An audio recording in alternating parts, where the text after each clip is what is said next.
Israel Iran మధ్య కాల్పుల విరమణ పట్టాలెక్కినట్టే ఎక్కింది. బట్ తర్వాత కాల్పుల విరమణను ఎవరు దయచేసి వైలేట్ చేయొద్దంటూ డొనాల్డ్ ట్రంప్ చెప్పినా కానీ రెండు దేశాల మధ్య జరుగుతున్నటువంటి ఈ యుద్ధం 12వ రోజు ఇంకా కొనసాగుతుందా?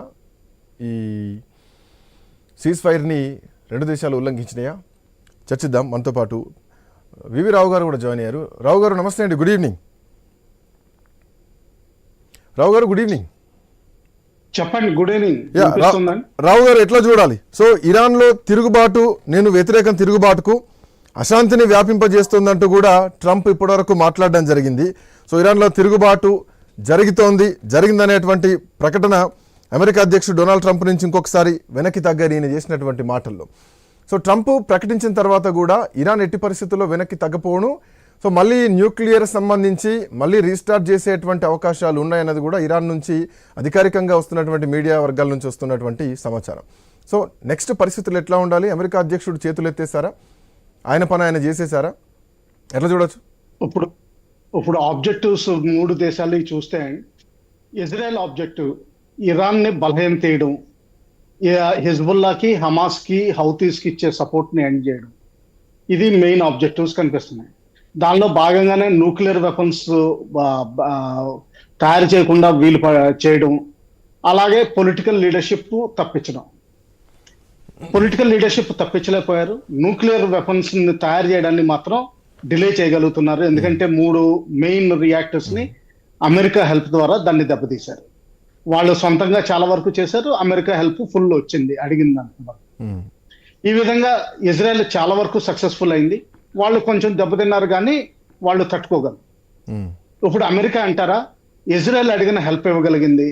ఇరాన్ మీద చేయాల్సిన పని అంతా ఇజ్రాయెల్ చేత చేయించుకుని తను లాస్ట్ లో తన బలాన్ని ప్రపంచానికి తెలియజేసింది. నాన్ స్టాప్ ఫ్లై చేయగలిగి, గ్రేటెస్ట్ బాంబ్స్ అంటే డీప్ పెనిట్రేషన్ బాంబ్స్ వాడగలను, అలాగే టామహాక్ మిసైల్స్ ని వాడగలను, సర్ప్రైజ్ ఇవన్నీ ఇవ్వగలను, ఇవన్నీ ప్రూవ్ చేయగలిగింది ప్రపంచానికి.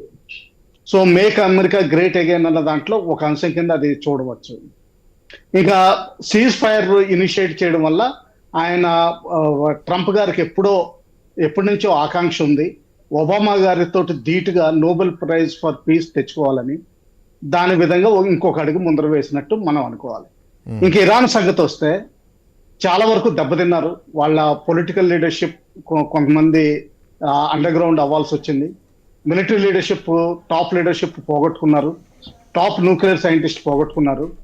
మంచి న్యూక్లియర్ రియాక్టర్స్ అన్ని చాలా వరకు దెబ్బతిన్నాయి. మిసైల్ బ్యాటరీస్ అన్ని దెబ్బతిన్నాయి.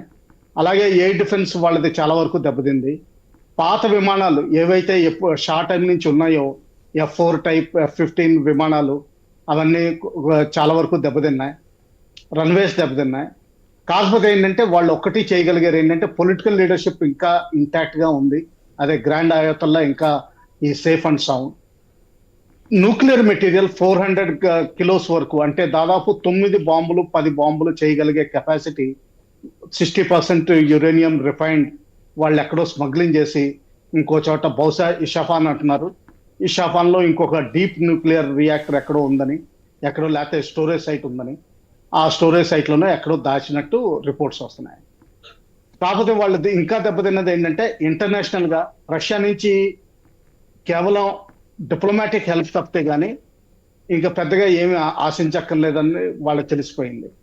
అలాగే చైనా నుంచి కేవలం వెపన్స్ అండ్ మెటీరియల్ తప్పితే కానీ ఇంకే విధంగానూ వాళ్ళు ఆశలు పెట్టుకోకూడదని చెప్పి తెలిసిపోయింది.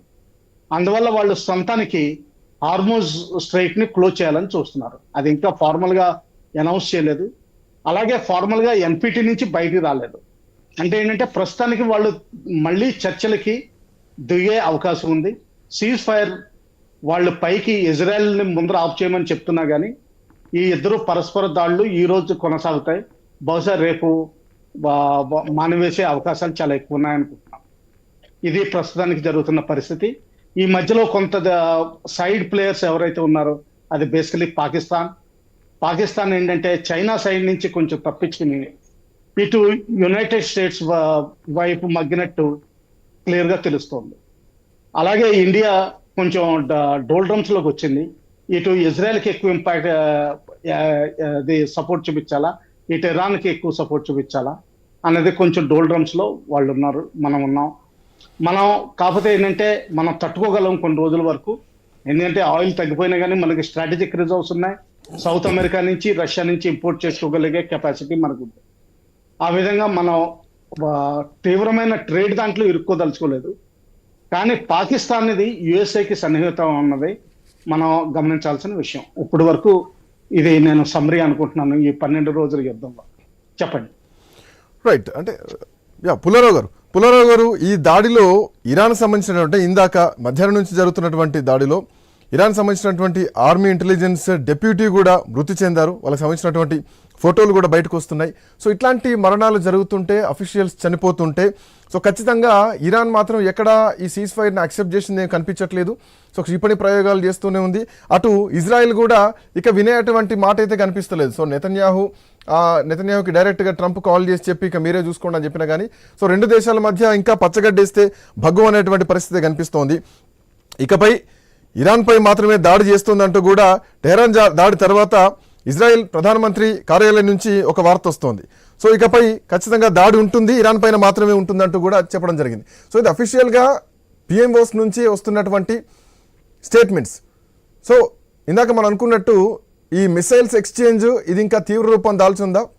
అదే కనుక జరిగితే, ఇందాక ఇంకొక మాట మీరు అన్నారు, చైనా ఒక గట్టి వార్నింగ్ ఇచ్చింది, జలసంధిని మూసివేస్తూ ఒప్పుకునేది లేదని చెప్పేసి. సో ప్రపంచ వాణిజ్యం పైన కూడా ఒక భారీ ఎఫెక్ట్ని మనం చూడొచ్చా ఈ పరిస్థితి ఇప్పుడు ఉన్నటువంటి రైట్ నో సిచ్యువేషన్ బట్టి? యుద్ధం ఎందుకు చేశారు? ఆ అటామిక్ ఎనర్జీ వెపన్స్ అవి ఆప్ చేయటానిక, నాశనం చేయటానిక చేశారు. అది అయిపోయింది కదా. అంటే కొంతమంది వచ్చి అది పూర్తిగా అవ్వలేదంటే ఇంకా కొన్ని మిగిలిన అంటే అనొచ్చు. మళ్ళీ అటాక్ చేస్తారు ఒక రోజు చూసుకొని. అందువల్ల ఇప్పుడు పరిస్థితి ఏమిటంటే వాళ్ళు అనుకున్నది చేస్తారు. America targets, Israel targets, main targets 15 సంవత్సరాలు బట్టి ఏం చేయాలి, ఎలా చేయాలి ఆలోచించింది, అయిపోయింది. ఆ పని అయిపోయింది. ఇప్పుడు మీరు అన్నట్టుగా సీజ్ ఫైర్లు ఎరగొడతారు, ఒకళ్ళు వాళ్ళు చంపుతారు, మిసైల్ వేసుకుంటారు. అమెరికా